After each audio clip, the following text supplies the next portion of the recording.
साक्षी मलिक, ये वो नाम है दोस्तों जिसको आप लोग भूल गए हो। और मैं ऐसा इसलिए बोल रहा हूँ क्योंकि आज का जो फैसला हम लोग ने देखा जिसमें WFI wrestling federation of India के चेयरमैन बनाए गए संजय सिंह, जो कि बृजभूषण शरण सिंह के बहुत ही करीबी माने जाते हैं। इन तस्वीरों को देखने के बाद आपको शक नहीं होना चाहिए कि ये करीबी नहीं है। ये स्टेटमेंट जो है जिसमें बृजभूषण शरण सिंह कहते हैं कि दबदबा है और दबदबा रहेगा, इसका मतलब तो सीधे सीधे यही है कि अभी भी बृजभूषण शरण सिंह के अंदर बिल्कुल भी शर्म नहीं है। और ये शर्म इसलिए नहीं है क्योंकि हमारी सरकार नाकामयाब रही इन्हें कोई भी सजा सुनाने में। हमने आज अपने उस बेटी को रुलाया है दोस्तों जिसने 2016 के समर ओलंपिक में मेडल लाके ये प्रूव किया था कि लड़कियां भी कम नहीं है, जिसने पूरे भारत में पहली बार अपना नाम दर्ज करवाया था, फर्स्ट फीमेल रेसलर जिसने ओलंपिक में मेडल लाया था उस नाम से। लेकिन हमने उस चीज को भी वैल्यू नहीं दिया। हमारे नए प्रेसिडेंट साहब कहते हैं कि जो पहले का मामला था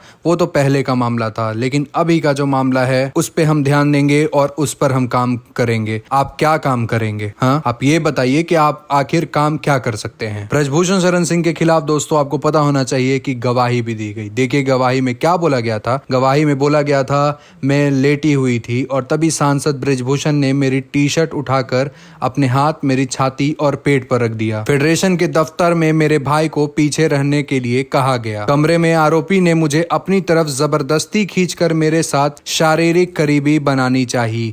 ये गवाही थी जो कि दिल्ली पुलिस ने चार्जशीट में लिखा था बृजभूषण शरण सिंह के खिलाफ में, लेकिन ये चार्जशीट सिर्फ एक फाइल में दबा के रख दी गई। इसका कुछ नहीं हो पाया। मैं ये सवाल आज हर उन भाजपाइयों से पूछना चाहता हूं जो ये बोलते हैं कि बेटी बचाओ बेटी पढ़ाओ, हम नारी शक्ति लाएंगे, हम नारी के लिए ये काम करेंगे वो काम करेंगे। तो भाई मुझे ये चीज बिल्कुल नाकामयाब दिखती है। जब इतनी बड़ी हस्ती, इतनी बड़ी रेसलर साक्षी मलिक को न्याय नहीं मिल पाया, हमारी इतनी सारी रेसलर बेटियों को न्याय नहीं मिल पाया। आपने देखा था कि प्रोटेस्ट के दौरान किस तरीके से इन्हें घिसट के पुलिस ने हटाया था। आज आपने देखा कि किस तरीके से साक्षी मलिक रोते हुए गई और उन्होंने फाइनली ये बोल दिया कि मैं रेसलिंग से संन्यास लेती हूँ। आखिर क्यों बोल दिया उन्होंने इसलिए बोल दिया क्योंकि अब उन्हें न्याय कहीं भी नहीं दिख रहा है दोस्तों। अब यहाँ पे बात यह है दोस्तों कि साक्षी मलिक जैसी हस्ती जिसने 2022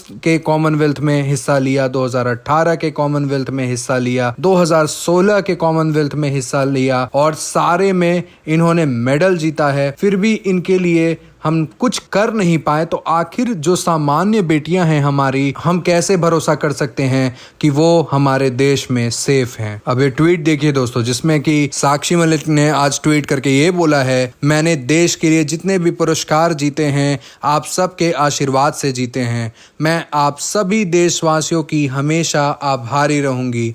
कुश्ती को अलविदा। ये एक शर्मनाक बात है दोस्तों। दूसरी जो ट्वीट है वो मैं आपको दिखा रहा हूँ सत्यपाल मलिक जी का। वो बोलते हैं साक्षी मलिक भारत की एकमात्र महिला पहलवान हैं जिसने कुश्ती में देश के लिए ओलंपिक में पदक जीता है।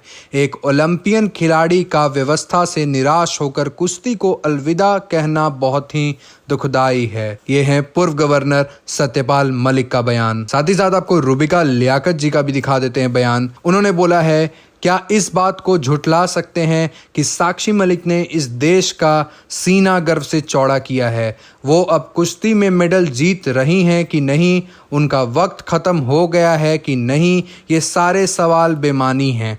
बृजभूषण सिंह और उनके करीबी अपने रसूख से कहीं भी जीत हासिल कर लें, वो दिल नहीं जीत पाएंगे। साक्षी मलिक देश की बेटी हैं, उन्होंने कुश्ती ही नहीं हम महिलाओं का दिल जीता है। साक्षी मलिक के फैसले ने मायूस कर दिया है। लड़ाई अभी कोर्ट में बाकी है, सत्यमेव जयते। वही कांग्रेस के ट्विटर हैंडल से ये बोला गया है, ये आंसू मोदी सरकार की देन है। देश की बेटी साक्षी मलिक न्याय मांग रही थी, सरकार के तमाम लोगों से मिली, धरना दिया, लाठियां खाई और आज इतना मजबूर हो गई कि संन्यास ले लिया।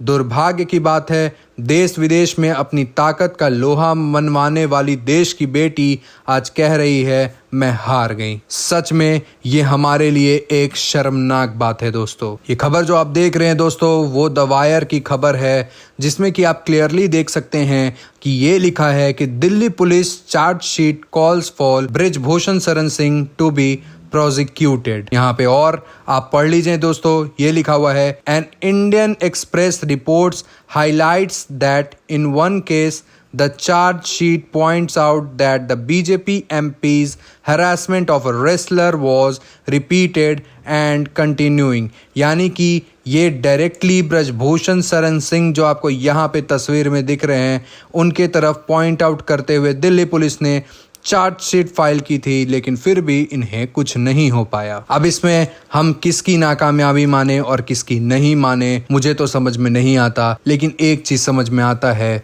कि हमारे देश में बेटियां सेफ नहीं हैं, हमारे देश में लोग सेफ नहीं हैं, और ये नाकामयाबी किसकी है और किसकी नहीं है ये आप सब समझ रहे हैं। और इन्हीं चीज़ों को आप कमेंट में लिख के बता दीजिए दोस्तों कि आप क्या सोचते हैं, क्या आपको ये एक्टिविटी सही लगती है? अगर सही भी लगती है दोस्तों तो कमेंट करके ज़रूर बताइए, और आपको कौन इस चीज़ में गलत लगता है इसे आप कमेंट करके ज़रूर बताएं। धन्यवाद।